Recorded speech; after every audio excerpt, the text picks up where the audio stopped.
I also want to address the situation in Ferguson, Missouri. Earlier this afternoon, I spoke with Governor Nixon, as well as Senators Roy Blunt and Claire McCaskill.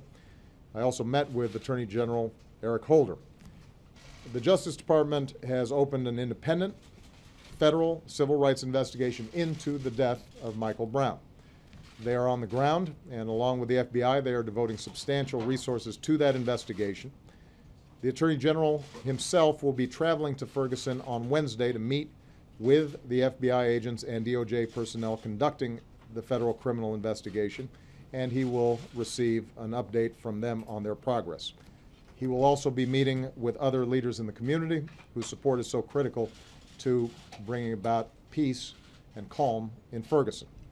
Ronald Davis, the director of the DOJ's Office of Community-Oriented Policing Services, or COPS, is also traveling to Ferguson tomorrow to work with police officials on the ground.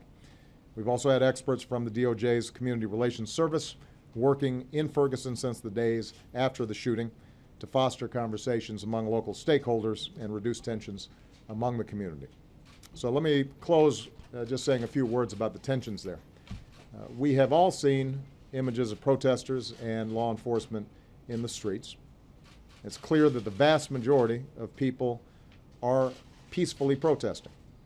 What's also clear is that a small minority of individuals are not.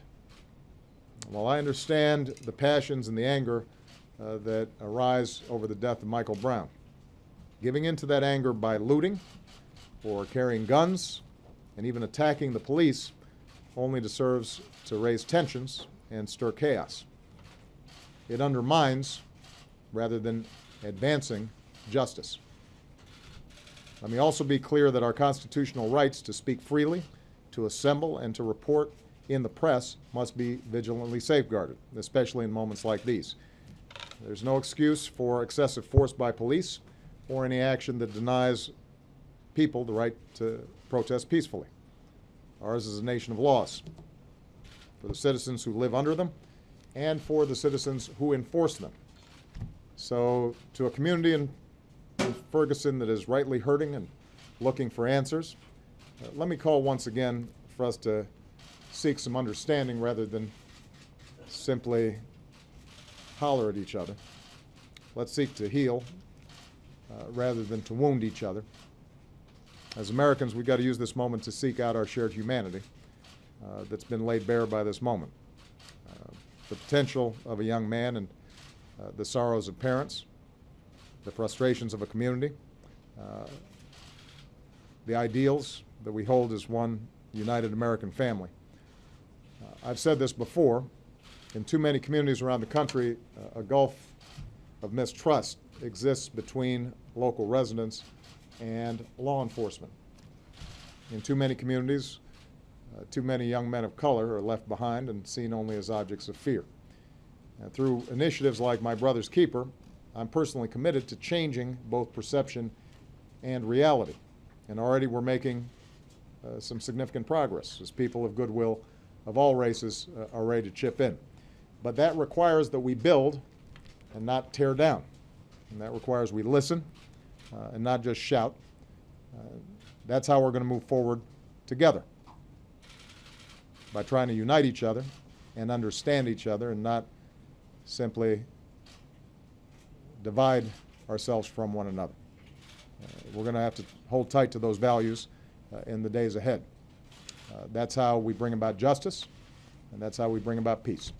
So with that, I've got a few questions I'm going to take. I'm going to start with Jim Kuhn of AP. Right here, Mr. President. Yeah. The incident in Ferguson has led to a discussion about whether it's proper to militarize the nation's city police forces, and I'm wondering whether you wonder, or you think that you see that as a factor regarding the police response in Ferguson, and also do you agree with the decision by the governor to send in the National Guard? Well, I think one of the great things about the United States has been our ability to maintain a distinction between our military and domestic law enforcement. That helps preserve our civil liberties. That helps ensure that the military is accountable to civilian direction, and that has to be preserved.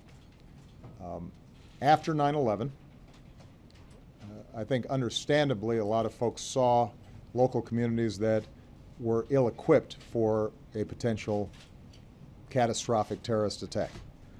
And I think people in Congress, people of goodwill, decided we've got to make sure that they get proper equipment to deal with threats that historically wouldn't arise in local communities.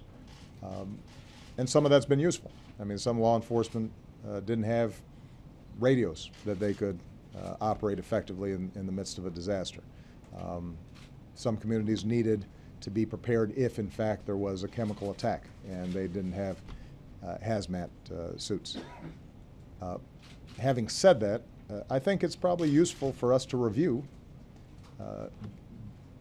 how the funding has gone, how local law enforcement has used grant dollars to make sure that what they're purchasing is stuff that they actually need, because there is a big difference between our military and our local law enforcement, and we don't want those lines blurred. That would be contrary to our traditions. And I think that there will be some bipartisan interest in re-examining some of those programs. With respect to the National Guard, I think it's important just to remember this was a state-activated National Guard, so it's under the charge of the governor. This is not something that we initiated at the federal level. I spoke to Jay Nixon about this, expressed an interest in making sure that if, in fact, a National Guard is used, it is used in a limited and appropriate way. He described the support role that they're going to be providing to local law enforcement, and I'll be watching over the next several days to assess whether, in fact, it's helping rather than hindering progress in Ferguson. This is an interesting time in your presidency, and one of the things that you have so emphasized in the last few months, the last year or so, is this reach out to my brother's keeper, and to a generation that doesn't feel that it has much chance. Sending the Attorney General to Ferguson is a step. Has anyone there asked you, or have you considered going yourself? Is there more that you personally can do, not just for Ferguson, but for communities that might also feel that kind of tension and see it erupt in the way it has in Ferguson? Well, and obviously we've seen events in which there's a big gulf between community perceptions and law enforcement perceptions around the country. This is not something new. It's always tragic when it involves the death of someone so young. I have to be very careful about not prejudging these events before investigations are completed, because although these are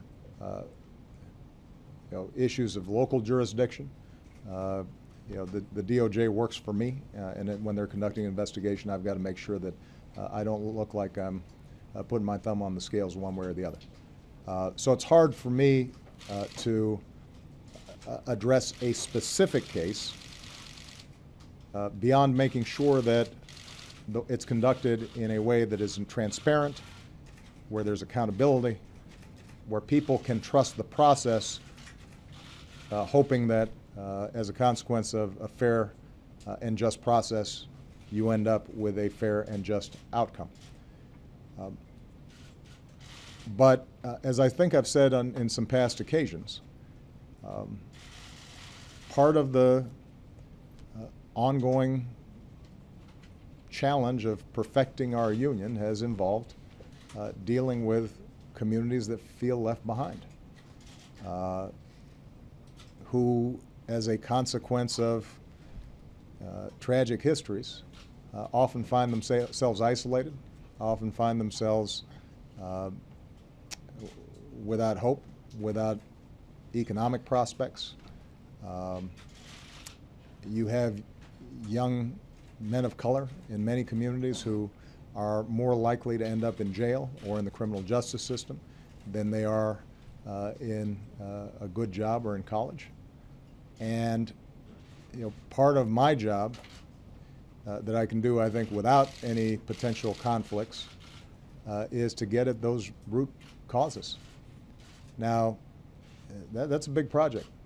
It's one that we've been trying to carry out now for a couple of centuries. And we've made extraordinary progress, but we have not made enough progress. And so the idea behind something like My Brother's Keeper is, can we work with cities and communities and clergy and parents and young people themselves all across the country, school superintendents, businesses, corporations, and can we find models that work, that move these young men on a better track? Now, part of that process is also looking at our criminal justice system to make sure that it is upholding the basic principle of everybody's equal before the law.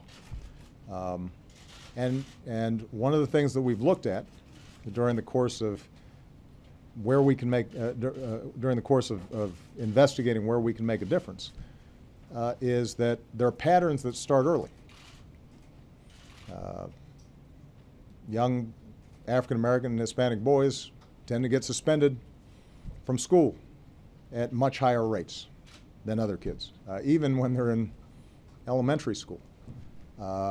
They tend to have much more frequent interactions with the criminal justice system at an earlier age. Sentencing may be different. How trials are conducted may be different.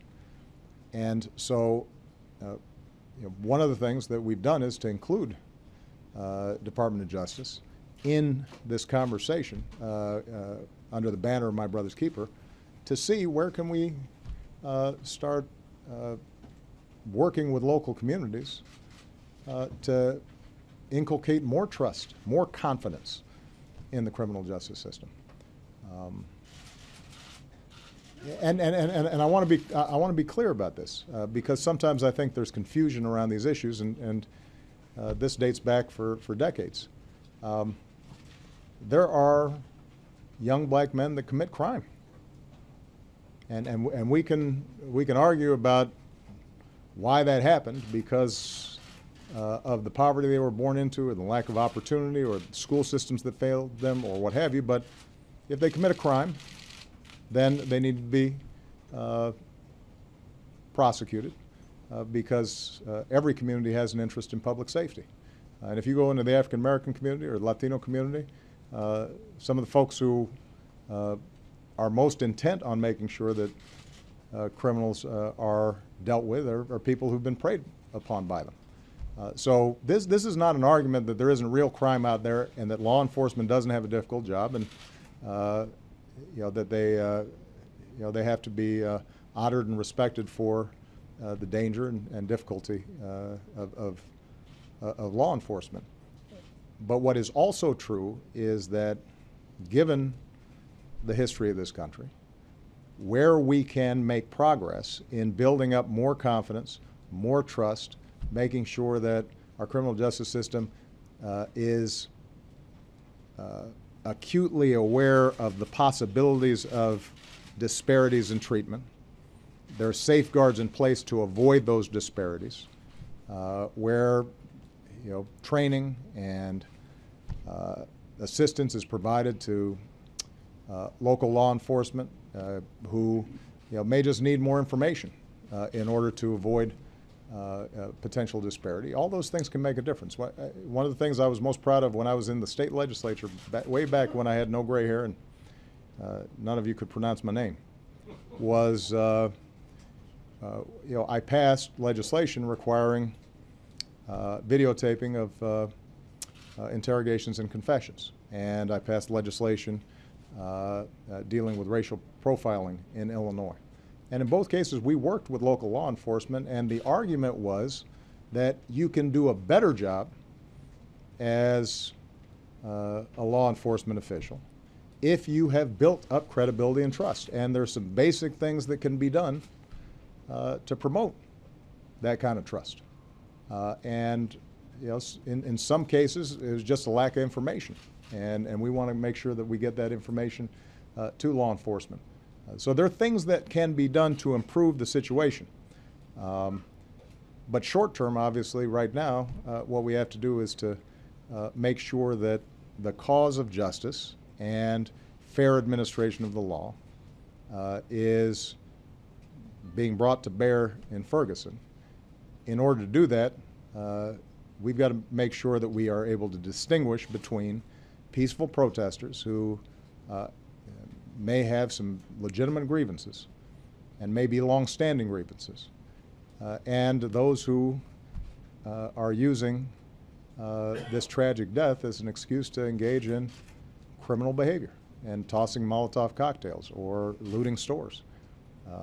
And that is a small minority of folks, and it may not even be residents of Ferguson, but they are damaging the cause. They're not advancing it. All right? Thank you very much, everybody. Thank you.